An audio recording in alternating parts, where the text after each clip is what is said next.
Shivakumar percentage ಗಾಯಕ collection ಗಿರಾಕಿ ಅಂತ ಉಗ್ರಪ್ಪ ಸಲೀಂ ಹೇಳಿಕೆ ಕೊಟ್ರು.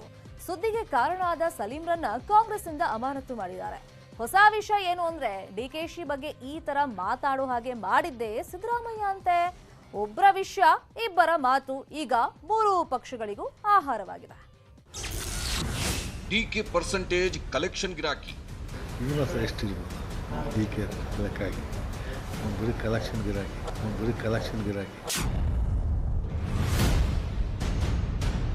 ಈ ಮಾತನ್ನ ಹೇಳಿದ್ದು ಕಾಂಗ್ರೆಸ್ನ ಮಾಧ್ಯಮ ಸಂಯೋಜಕ ಸಲೀಂ. ಕೆಪಿಸಿಸಿ ವಕ್ತಾರ ವಿಎಸ್ ಉಗ್ರಪ್ಪ. ಮಾಧ್ಯಮಗಳಿವೆ ಅಂತ ಗೊತ್ತಿದ್ರು, ಕೆಪಿಸಿಸಿ ಅಧ್ಯಕ್ಷರು ಅಂತ ಗೊತ್ತಿದ್ರು, ಇಬ್ಬರು ಮಾಧ್ಯಮಗಳ ಮುಂದೆಯೇ ಪಿಸುಗುಟ್ಟಿದ್ರು. 50-100 ಮಾಡಿದಾನೆ ಅಂದ್ರೆ ಇವನ ಹತ್ರ ಎಷ್ಟಿರ್ಬೋದು?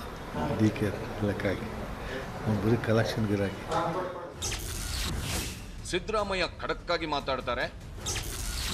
ಡಿಕೆಶಿಗೆ ತೊದಲು ಲೋ ಬಿಪಿ ಇರಬೇಕು. ಲೋ ಬಿಪಿನ ನೋಡಿ ನೀವು ಕುಡುಕ್ರು ಅದನ್ನೇ ಹೇಳಿದ್ವಿ. ರಾಜ್ಯದಲ್ಲಿ ಇತ್ತೀಚೆಗೆ ಯಡಿಯೂರಪ್ಪ ಆಪ್ತರ ಮೇಲೆ ಐಟಿ ದಾಳಿ ಆಗಿತ್ತು. 100 ಕೋಟಿ ಅಕ್ರಮ ಹಣ ಆಸ್ತಿ ಪತ್ತೆ ಆಗಿತ್ತು. ಕಾಂಗ್ರೆಸ್ನವರು ಬಿಎಸ್ವೈ ಆಪ್ತರ ಐಟಿ ದಾಳಿ ಅಸ್ತ್ರ ಪ್ರಯೋಗಿಸೋಕೆ ರೆಡಿ ಇದ್ರು. ಆದ್ರೆ ಐಟಿ ದಾಳಿ ಬಗ್ಗೆ ಚರ್ಚೆ ಮಾಡ್ತಾ ಸಲೀಂ ಮತ್ತು ಉಗ್ರಪ್ಪ ಇಬ್ಬರು ಡಿಕೆಶಿ ಹೆಸರನ್ನ ಎಳೆದು ತಂದು ಬಿಟ್ರು. ನೀವು ನೋಡ್ತಾರಲ್ಲ, ಮಾತಾಡೋದು ತೊದಸ್ಬಿಡ್ತಾರೆ. ಲೋ ಬಿಪಿನ ನೋಡಿ ನೀವು ಕುಡುಕ್ರು ಅದನ್ನೇ ಹೇಳಿದ್ವಿ. ಅದೇ ಹೇಳಿ ಅವ್ರಿಗೆ ಅರ್ಥ ಆಗಿಲ್ಲ. 6 ವರ್ಷ ಕಾಂಗ್ರೆಸ್ನಿಂದ ಸಲೀಂ ಉಚ್ಚಾಟನೆ.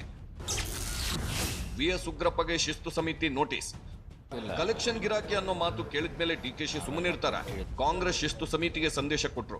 ಕಾಂಗ್ರೆಸ್ನಿಂದ ಸಲೀಂ ಅವರನ್ನ 6 ವರ್ಷ ಪಕ್ಷದಿಂದ ಉಚ್ಚಾಟಿಸಿದ್ದಾರೆ. ಉಗ್ರಪ್ಪರಿಗೆ ನೋಟಿಸ್ ಜಾರಿ ಮಾಡಿದ್ರು. ಇದಾದ ಮೇಲೆ ಡಿಕೆಶಿ ರಿಯಾಕ್ಷನ್ ಕೊಟ್ರು. ಕಾಂಗ್ರೆಸ್ ಪಕ್ಷ ಶಿಸ್ತನ್ನ ಬಹಳ ಗಮನದಲ್ಲಿಟ್ಕೊಂಡು ಶಿಸ್ತಿನ ಸಮಿತಿ ಅದಕ್ಕೇನು ಜವಾಬ್ದಾರಿಯನ್ನ ತೆಗೆದುಕೊಳ್ತದೋ ಅದಕ್ಕೆ ನಾವೆಲ್ಲ ಬದ್ಧರಾಗಿದ್ದೇವೆ. ನನಗೂ ಕಾಂಗ್ರೆಸ್ ಪಕ್ಷಕ್ಕೂ ಯಾವುದು ಸಂಬಂಧ ಇಲ್ಲದೆ ಹೋದಂಥ ವಿಚಾರ. ನಾನು ಯಾವ ಪರ್ಸೆಂಟೇಜ್ ವಿಚಾರದಲ್ಲೂ ನಾನು ಭಾಗಿಯಾಗಿಲ್ಲ. ಆಗಬೇಕಾದಂಥ ಅವಶ್ಯಕತೆ ಇಲ್ಲ. ಯಾವುದೋ ಮಿನಿಸ್ಟರ್, ಹೋಮ್ ಮಿನಿಸ್ಟರ್ ಏನೋ ಹೇಳಿದ್ರಂತೆ, ಕಂಪ್ಲೇಂಟ್ ಕೊಟ್ಟರೆ ತನಿಖೆ ಮಾಡ್ತೀವಿ ಅಂತ. ಅವರೇ ಸುಮೋಟೋ ಕಂಪ್ಲೇಂಟ್ ತೆಗೆದುಕೊಂಡು ಅವರೇ ರಿಜಿಸ್ಟರ್ ಮಾಡಿಕೊಂಡ್ರು ಒಳ್ಳೇದೇ. ರಾಜಕಾರಣದಲ್ಲಿ ಚಪ್ಪಾಳೆ ಹೊಡೆಯೋರು ಇರ್ತಾರೆ, ಕಲ್ಲೆಸೆಯವರು ಇರ್ತಾರೆ, ಮಟ್ಟೆ ಎಸೆಯವರು ಇರ್ತಾರೆ, ಚಪ್ಪಲಿ ಎಸೆಯವರು ಇರ್ತಾರೆ, ಜೈಕಾರ ಹಾಕೋರು ಇರ್ತಾರೆ, ಧಿಕ್ಕಾರ ಹಾಕೋರು ಇರ್ತಾರೆ. This is the part of public life and politics in all political parties. ಡಿಕೆಶಿಯನ್ನ ಕಲೆಕ್ಷನ್ ಗಿರಾಕಿ ಅಂದಿದ್ದಕ್ಕೆ ಸಲೀಂ ಉಚ್ಚಾಟನೆ ಆಗಿದೆ. ಉಗ್ರಪ್ಪಗೆ ನೋಟಿಸ್ ಹೋಗಿದೆ ನಿಜ. ಆದ್ರೆ ಇವರಿಬ್ಬರಿಗೂ ಸಿದ್ದರಾಮಯ್ಯನವರೇ ಹೇಳ್ಕೊಟ್ಟು ಹೇಳಿಸಿದ್ರಂತೆ. ಹೀಗಂತ ಎಚ್.ಡಿ. ಕುಮಾರಸ್ವಾಮಿ, ಕೇಂದ್ರ ಸಚಿವ ಭಗವಂತ್ ಖೂಬಾ, ಶೋಭಾ ಕರಂದ್ಲಾಜೆ, ನಳಿನ್ ಕುಮಾರ್ ಕಟೀಲ್ ಬಹಿರಂಗವಾಗಿ ಆರೋಪಿಸಿದ್ರು. ಪಾಪ ಶಿವಕುಮಾರ್ ಏನೋ ಒಂದು ಮುಖ್ಯಮಂತ್ರಿ ಆಗಬೇಕು ಅಂತ ಹೇಳಿ ಶ್ರಮ ಪಡ್ಕೊಂಡು ಓಡಾಡ್ಕೊಂಡು ಕೂತವ್ರೆ. ಪಾಪ ಅವನು ಈಗ ಶಿವಕುಮಾರ್ ಅವ್ರನ್ನು ಈಗ ಮನೆಗೆ ಕಳ್ಸಕ್ಕೆ ಏನೇನು ಬೇಕೋ ಮಾಡ್ತಿದ್ದೀರಪ್ಪ. ಈ ರಾಜಕಾರಣ ಯಾಕೆ? ಯಾರವರು ಈಗ ಇಬ್ಬರು ಮಾತಾಡಿದವರು ವೈರಲ್ ಮಾಡಿರೋರು? ನಿಮ್ಮ ಪಟಲಂ ಕಳತಾನೆ ಇನ್ನೂ ಆಸೆ ಹೋಗಿಲ್ಲ ನಿಮಗೆ. ಆ ಸಲೀಂ ಅವರಿಗೆ ಮತ್ತು ಉಗ್ರಪ್ಪ ಅವರಿಗೆ ಇವತ್ತು ಜ್ಞಾನೋದಯ ಆಗ್ಯದ ಕಾಣ್ಲತ್ತದ. ಡಿಕೆಶಿ ಇನ್ನು ಕಂಡಿದ್ರೆ ಸಿದ್ದರಾಮಯ್ಯವರನ್ನಾಗಲ್ಲ, ಸಿದ್ದರಾಮಯ್ಯವರನ್ನು ಕಂಡಿದ್ರೆ ಡಿಕೆಶಿಯವರನ್ನಾಗಲ್ಲ. ಈಗ ಅನೇಕ ಗುಂಪುಗಳಲ್ಲಿ ಆ ಕಾಂಗ್ರೆಸ್ಸನ್ನು ತೊಡಗಿದೆ. ಇವತ್ತು ಯಾವುದೇ ರಾಜಕೀಯ ಪ್ರೇರಿತ ಇಲ್ಲದೆ ಕಾಂಗ್ರೆಸ್ ಆಫೀಸಲ್ಲಿ ಮಾತುಕತೆಗಳು ನಡೆದಿದ್ದಾವೆ. ಇದರ ಹಿಂದೆ ಡಿಕೆಶಿ ಅವರನ್ನು ಮುಗಿಸುವ ತಂತ್ರಗಾರಿಕೆ ಇದೆ ಅಂತ ಅನಿಸಿದೆ. ಏನು ಕಾಂಗ್ರೆಸ್ನಲ್ಲಿ ಸಿದ್ದರಾಮಣ್ಣ ಮತ್ತು ಡಿಕೆಶಿ 2 ಗುಂಪುಗಳಿದ್ದಾವೆ. ಡಿಕೆಶಿ ಅವರ ಪ್ರಭಾವವನ್ನು ಕಡಿಮೆಗೊಳಿಸುವುದಕ್ಕೆ, ಕುಗ್ಗಿಸುವುದಕ್ಕೆ ಸಿದ್ದರಾಮಣ್ಣ ಮಾಡಿದ ತಂತ್ರಗಾರಿಕೆ ಇರಬಹುದು. ಕಾಂಗ್ರೆಸ್ಗೆ ಅಥವಾ ಡಿಕೆ ಶಿವಕುಮಾರ್ಗೆ ಇದು ಹೊಸದೂ ಅಲ್ಲ. ಕಾಂಗ್ರೆಸ್ ಅಂದ್ರೆ ಅದು ಹಗರಣಗಳ ಸರ್ಕಾರ.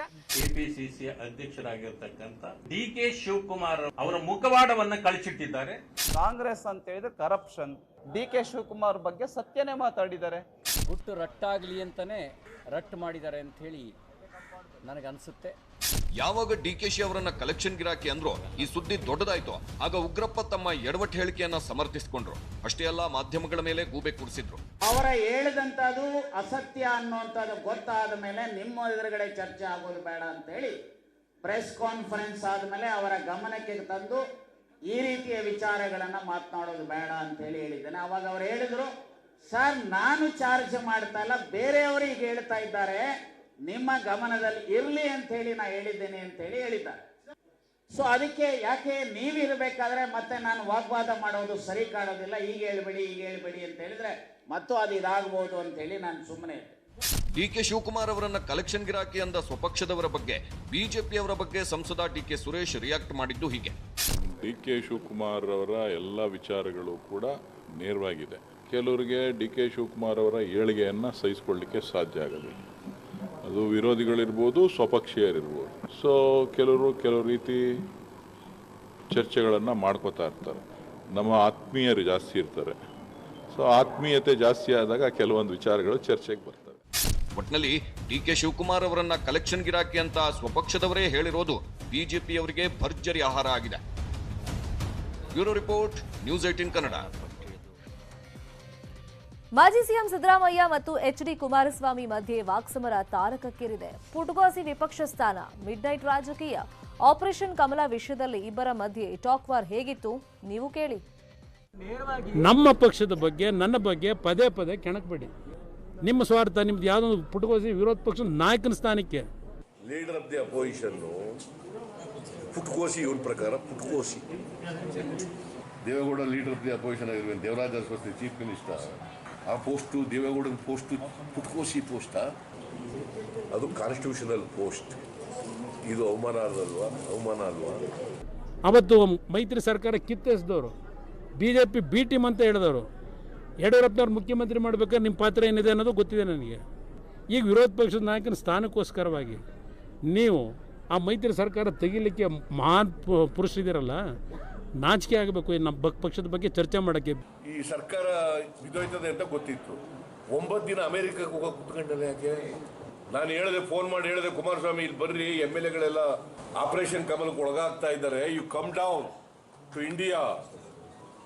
ಬಂದ್ಬಿಡ್ತೀನಿ ಸರ್, ನಾಳೆ ಬಂದ್ಬಿಡ್ತೀನಿ ಸರ್, ಏನೂ ಆಗಲ್ಲ ಸರ್ ಅಂತ ಹೇಳಿ 9 ದಿನ ಇವತ್ತೇ ಯಾರಪ್ಪ ರೆಸ್ಪಾನ್ಸಿಬಲ್? ಇವನು ಯಾಕೆ ಅಮೆರಿಕಕ್ಕೆ ಹೋಗಿ ಅಲ್ಲಿ 9 ದಿನ ಉಳಿಬೇಕಾದಂಥ ಅಗತ್ಯ ಏನೇ? ಪಾಪ ಮಧ್ಯರಾತ್ರಿಲೆಲ್ಲ ಭೇಟಿ ಮಾಡಿದ್ರಲ್ಲ, ಎಲ್ಲೋ ಇಬ್ಬರು ರಾಜಕೀಯದ ಮುಂದಿನ ಬೆಳವಣಿಗೆ ಹೆಂಗೆ ಹೋಗಬೇಕು ಅಂತೇಳಿ. ಯಡಿಯೂರಪ್ಪನವ್ರನ್ನ ಒಂದು ಹುಟ್ಟಿದ ಹಬ್ಬದ ದಿನ ನಾನು ಹೋಗಿ ಭೇಟಿ ಮಾಡಿದ್ದು. ಭೇಟಿ ಮಾಡೋದು ಏನಿದ್ರು ಈಗ ಇವನೇ ಗಿರಾಕಿ ಕುಮಾರಸ್ವಾಮಿ.